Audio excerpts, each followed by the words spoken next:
மார்க்கெட்ல ரெண்டு விஷயம் இருக்கு. ஒன்னு ட்ரேடிங், ஒன்னு இன்வெஸ்ட்மெண்ட். ட்ரேடிங் என்றது என்னன்னு பாத்தீங்க அப்படின்னா சிங்கிள் டே இன்வெஸ்ட்மெண்ட். இன்னைக்கு காலைல போடுறேன், இன்னைக்கு நைட்டுக்குள்ள இது ஏறும் நம்பி விற்கிறது ஒரு ட்ரேடிங் சிங்கிள் டே.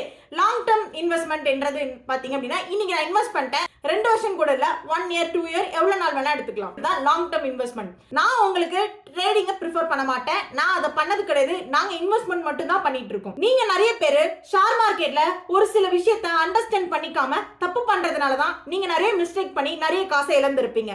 அது எந்த மாதிரி மிஸ்டேக் பாத்தீங்க அப்படின்னா இந்த மாதிரி ட்ரேடிங் மிஸ்டேக் பண்ணிருப்பீங்க.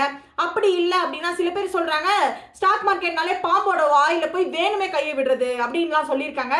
பட் உண்மையா அப்படி கிடையாது. நாங்களும் இன்வெஸ்ட் பண்ணிட்டு இருக்கோம் லாஸ்ட் ஒரு 5 இயர்ஸா. இப்போ நீங்க நம்ம ஊர்ல மளிகை ஜாமான் வாங்கணும் அப்படின்னா ஒரு சூப்பர் மார்க்கெட் போவீங்க. சூப்பர் மார்க்கெட்ல நீங்க வாங்குறது, சூப்பர் மார்க்கெட்ல இருக்கவங்க உங்களை என்ன சொல்லுவாங்க, ஒரு கஸ்டமர்னு சொல்லுவாங்க.